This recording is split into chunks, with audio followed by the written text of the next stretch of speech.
సౌందర్యలహరి స్తోత్రము మంత్రమయము, తంత్రమయము, యంత్రమయము, జ్యోతిష శాస్త్రమయము, విజ్ఞాన శాస్త్రమయము, సంగీత శాస్త్రమయము, సౌందర్య శాస్త్రమయము. ఒకటేమిటి, సౌందర్యలహరి స్తోత్రాన్ని ఉపాధిగా చేసుకొని ఆదిశంకరుల వారు చర్చించని అంశం అంటూ ఏమీ లేదు. మానవలోకంలో మానవుల చేత నిర్మింపబడిన ఆధ్యాత్మిక శాస్త్రములలో అగ్రపీఠం సౌందర్యలహరికి ఉంటుంది, ఉండాలి అంటే అతిశయోక్తి కాదు. సౌందర్యలహరి అనే నామధేయం ఎంతటి అందమైన నామధేయం. సౌందర్యలహరి అనే పేరును బహుశా స్వామివారు ఈ బాలకుడి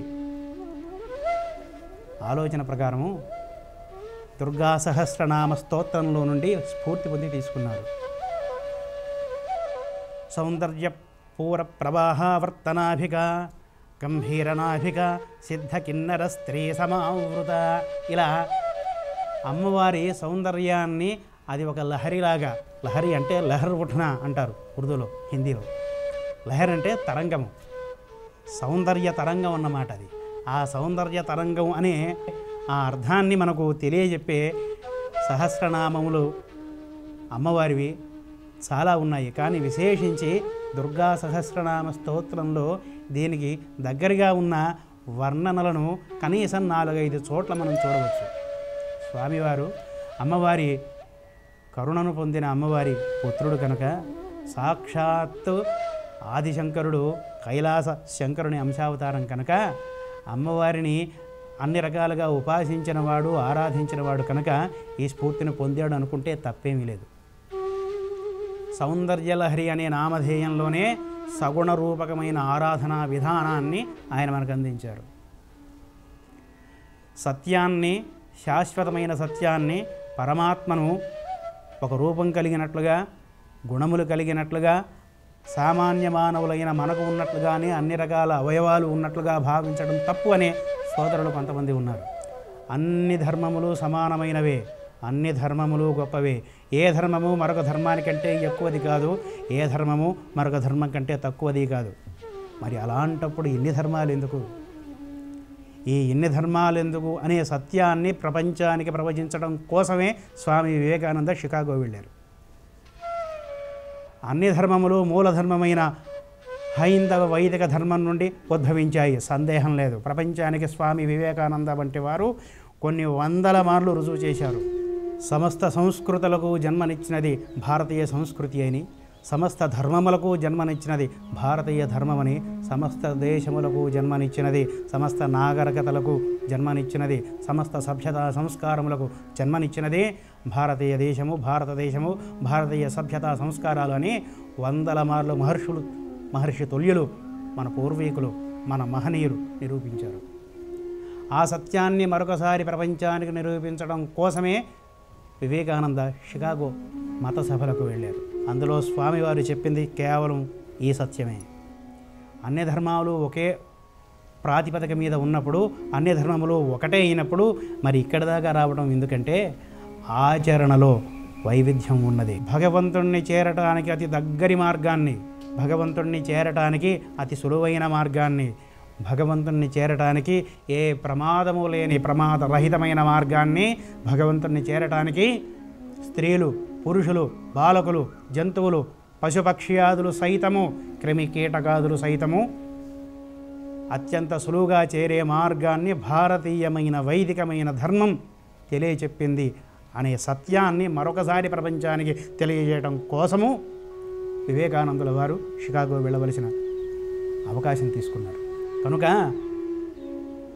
సగుణ రూపకమైన ఆరాధనలోనే ఉత్తీర్ణుడైన మానవుడు ఒకసారి సగుణ రూపకంగా ఆరాధించడం అలవాటు పడ్డ తరువాత నిర్గుణానికి మారటం అత్యంత తేలిక. ప్రపంచంలో ఇవాళ రోజున అప్పుడప్పుడు చూస్తూ ఉంటాం, పేపర్లలో వింటూ ఉంటాం, కళ్ళకు గంతలు కట్టుకొని మోటార్ సైకిల్ ఫీట్లు విన్యాసాలు చేస్తూ ఉంటారు. సగుణ రూపకమైన ఆరాధన, నిర్గుణ రూపకమైన ఆరాధనకు తేడా తెలియాలంటే ఈ ఒక దృష్టాంతం మనం చెప్పుకుంటే చాలు. కళ్ళకు గంతలు కట్టుకొని మోటార్ సైకిల్ నడపడం నేర్చుకునేవాళ్ళు, నడిపేవాళ్ళు చేయవలసింది మొదలు ఏమిటి? మోటార్ సైకిల్ నడపడం నేర్చుకోవాలి.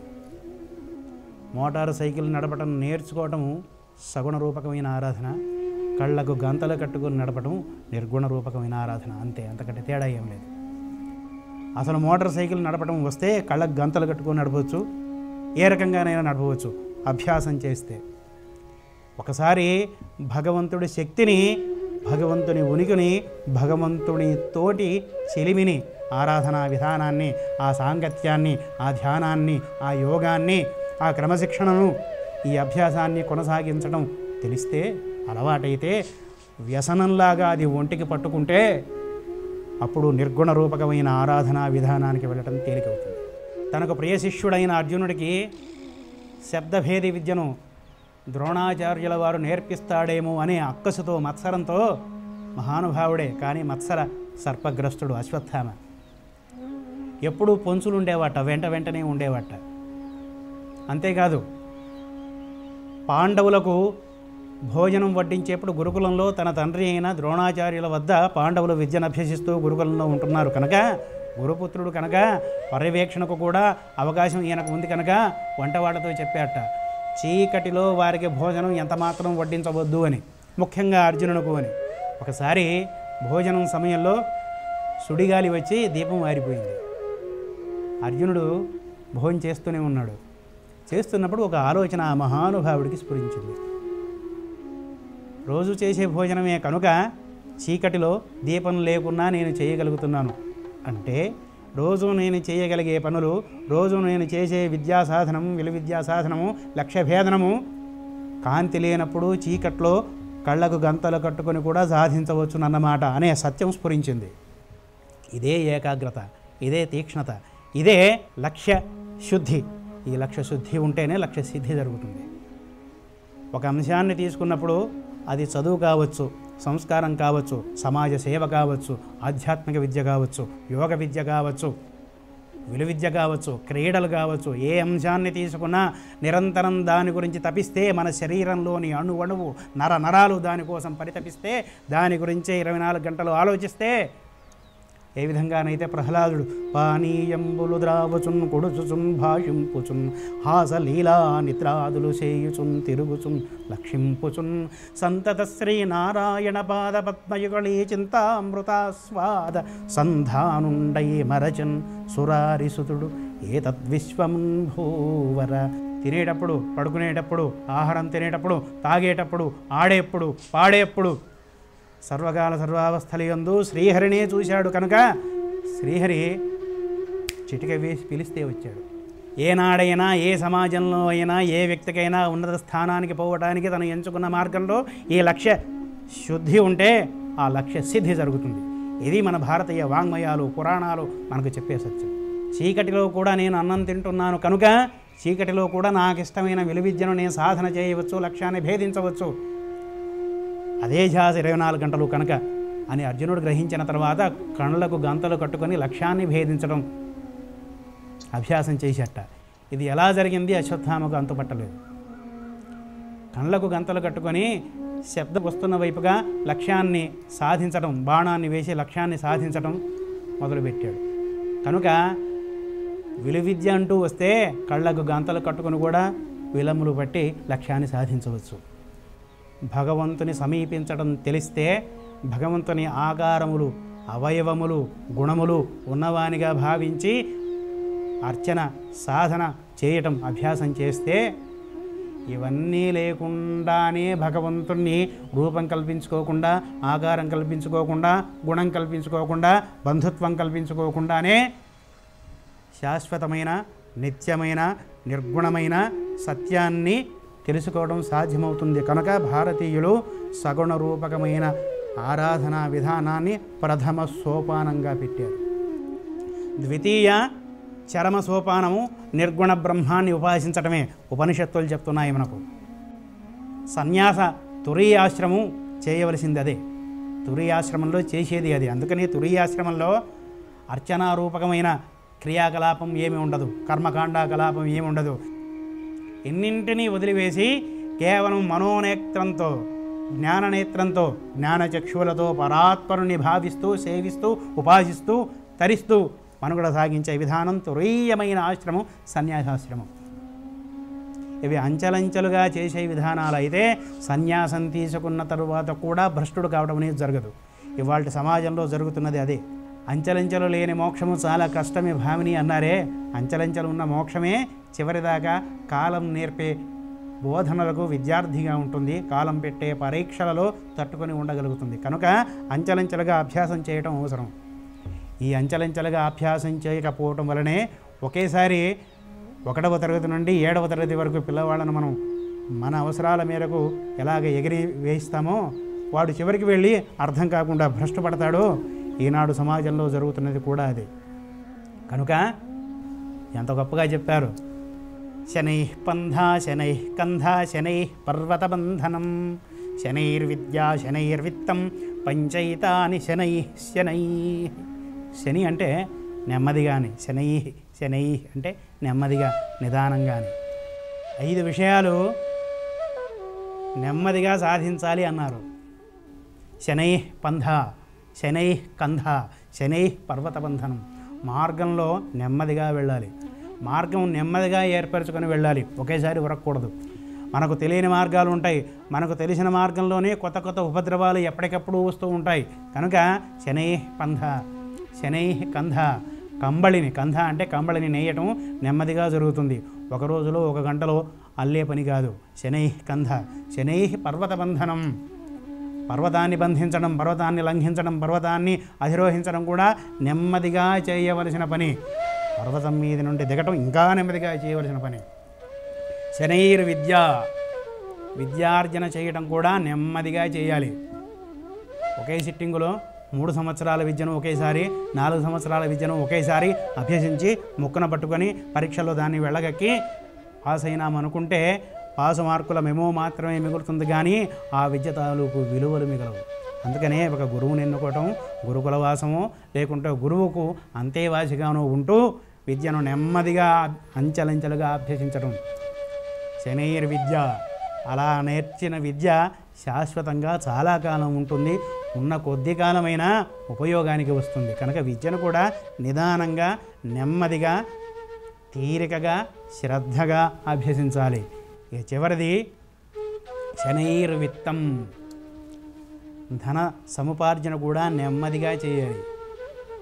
రాత్రికి రాత్రి ఒక 10 కోట్ల రూపాయలు వీడి దగ్గర వచ్చినాయి అంటో దారిగాచాడో, ఖూనీ చేశాడో, దోచుకున్నాడో అనుకుంటారు. ఒకవేళ నిజాయితీ గల మార్గంలో వచ్చిన డబ్బైనా రాత్రికి రాత్రే 1 వారంలోనూ, 1 నెలలోనూ, 1 సంవత్సరంలోనూ కోటీశ్వరుడైతే ఎవరు నమ్మరు, వాడి శీలాన్ని శంకిస్తారు, అంతేకాదు అసూయపడతారు. కనుక విత్తము, సంపదను సంపాదించడం కూడా నెమ్మదిగా జరగాలి. కనుక ఈ పంచైతాని శనై శనై అని మన వాళ్ళు చెప్పింది. అందుకని విద్య, ఆధ్యాత్మిక విద్య కూడా నెమ్మదిగా గురువులను మానసికంగానూ శారీరకంగానూ వారితో నిత్యము సంపర్కం పెంచుకుంటూ అణకువ వినయముతోటి ఆ విద్యనైనా అభ్యసించాలి. కనుక ఆధ్యాత్మిక విద్యలో నిత్యము విద్యార్థనమే అనుకునేవాడు పతనం కావటానికి అవకాశాలు తక్కువగా ఉంటాయి. ఉప్పు కారం తింటున్న వాళ్ళం, మానవ సమాజంలో ఉంటున్న వాళ్ళము, సామాన్యమైన తెలివితేటలు, సామాన్యమైన ధారణ, సామాన్యమైన శ్రద్ధాశక్తులు ఉన్న మనము నిరంతరము, ప్రతి సెకను, ప్రతి నిమిషము, ప్రతి గంట, ప్రతి వారము, ప్రతి నెల, ప్రతి సంవత్సరము ఒళ్ళు దగ్గర పెట్టుకొని ఎప్పటికప్పుడు పాలరాతి నేల మీద నూనె రాసి ఆ నూనె మీద నడుస్తున్నప్పుడు ఎంత జాగ్రత్తగా నడుస్తారో అంత జాగ్రత్తగా నడిస్తేనే తప్ప పరమాత్ముడు పెట్టే పరీక్షలో ఉత్తీర్ణుడు కావటం జరగదు. కనుక ఇదంతా భారతీయులు చేసిన ప్రతి తత్వము, ప్రతి విద్య, ప్రతి చర్చ అంచెలంచెలుగా శాస్త్రీయంగా చేసింది. దాన్ని అర్థం చేసుకునే తీరిక, కోరిక మనకు ఉండాలి అంతే.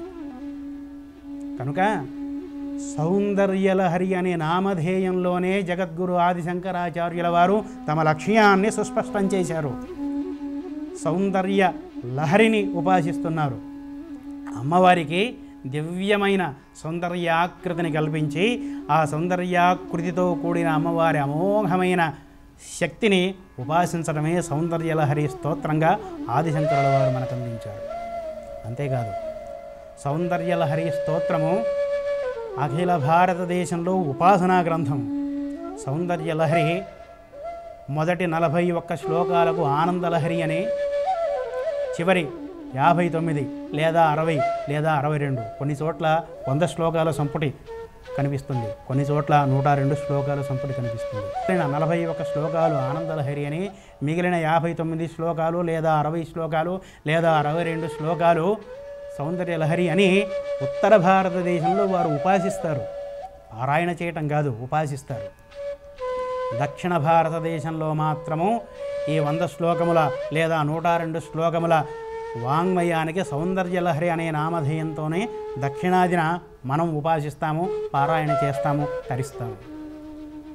అలాంటి దివ్యమైన, మంత్రమయమైన, యంత్రమయమైన, శక్తిమయమైన, అమ్మవారి దివ్య రూపమయమైన సౌందర్యలహరి స్తోత్రాన్ని చర్చించుకోవడం కోసం సాధారణంగా ఆహ్వానిస్తున్నాం. సకల శాస్త్ర రహస్యమయము, తంత్ర మంత్ర యంత్ర జ్యోతిష శాస్త్ర సౌందర్య శాస్త్ర సంగీత శాస్త్రమయము అయిన సౌందర్యలహరి స్తోత్రము దక్షిణాదిన ఉత్తరాదిన కూడా వెరసి సకల భారతంలోనూ ఉపాసనా రహస్యాలతో నిండిన అమ్మవారి ఆరాధనా మార్గంలో అత్యున్నతమైన స్థానాన్ని అలంకరించిన స్తోత్రరాజం. సౌందర్యలహరి స్తోత్రము శంకరాచార్యుల వారు వెలయించిన తర్వాత దాదాపుగా 36 వ్యాఖ్యానాలు ప్రాచుర్యంలో ఉన్నాయని పెద్దలు చెప్తారు.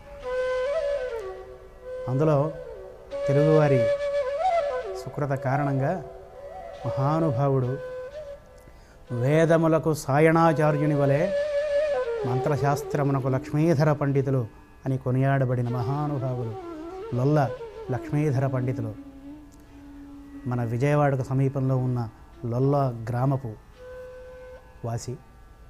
సుమారు 2 శతాబ్దముల క్రితము మహానుభావుడు మంత్రశాస్త్ర పారిణులు వారు ఈ నేలపై నడయాడారు.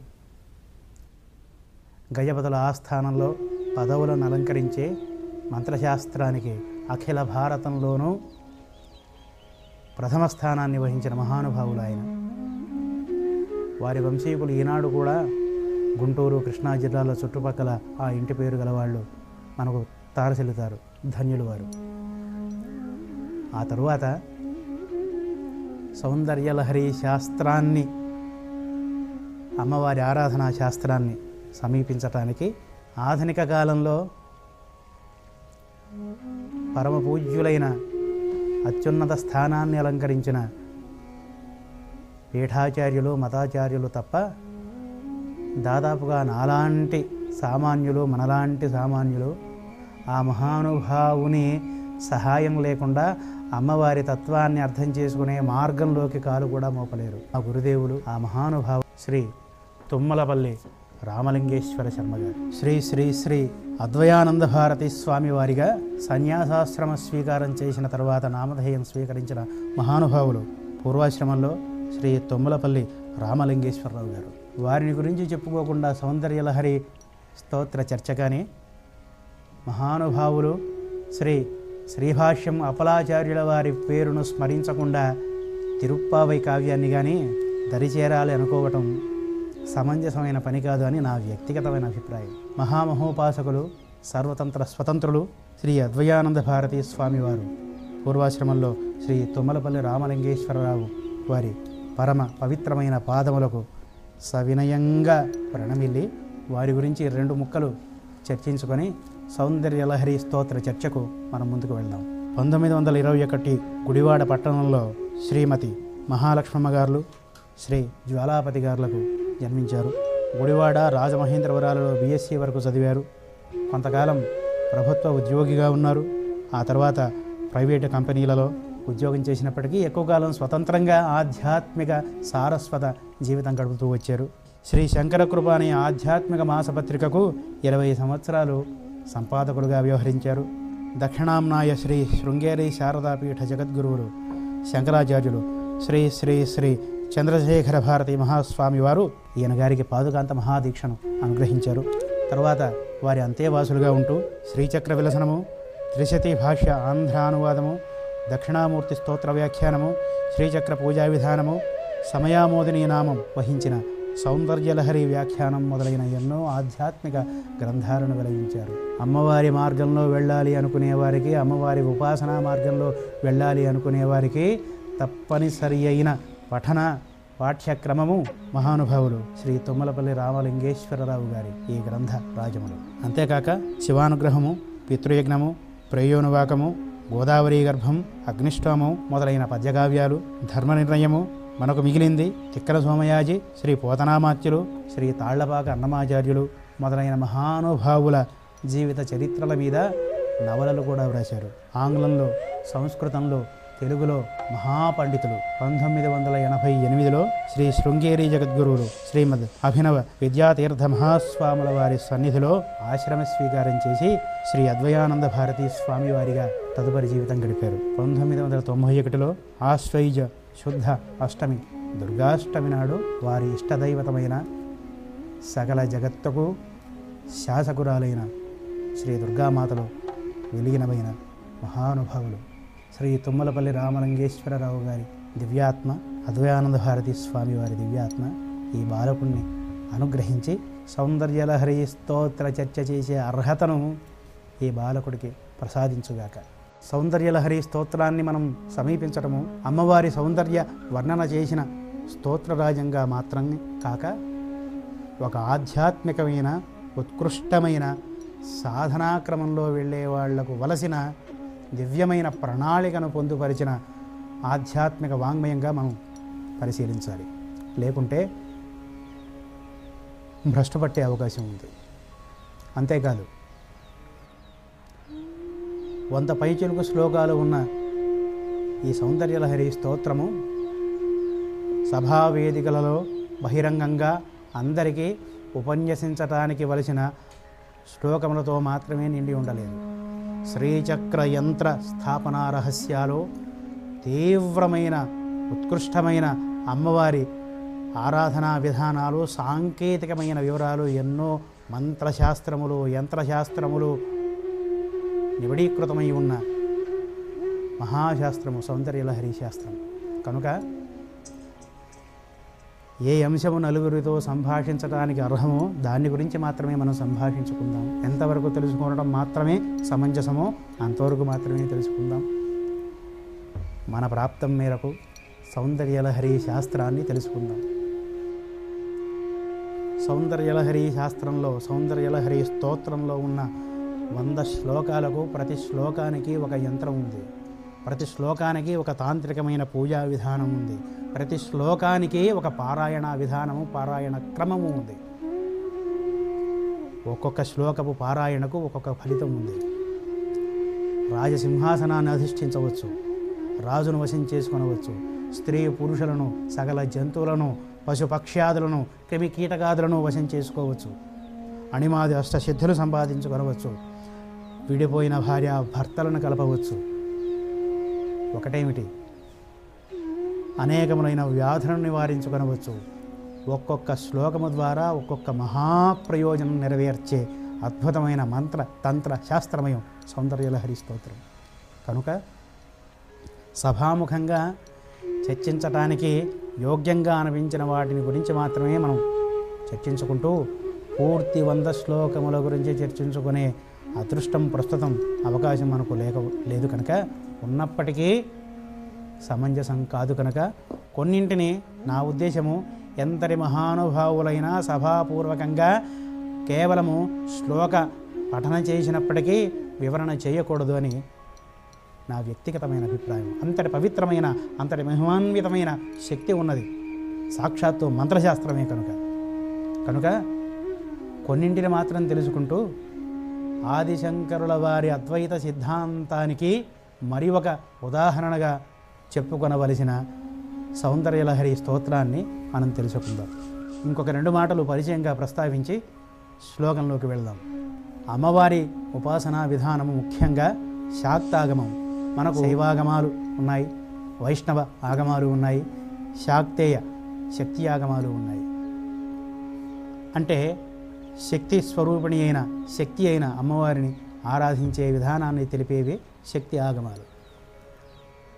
వీటి ప్రకారము అమ్మవారి ఆరాధన విధానంలో ఉన్నవారు 3 రకాలుగా ఉంటారు.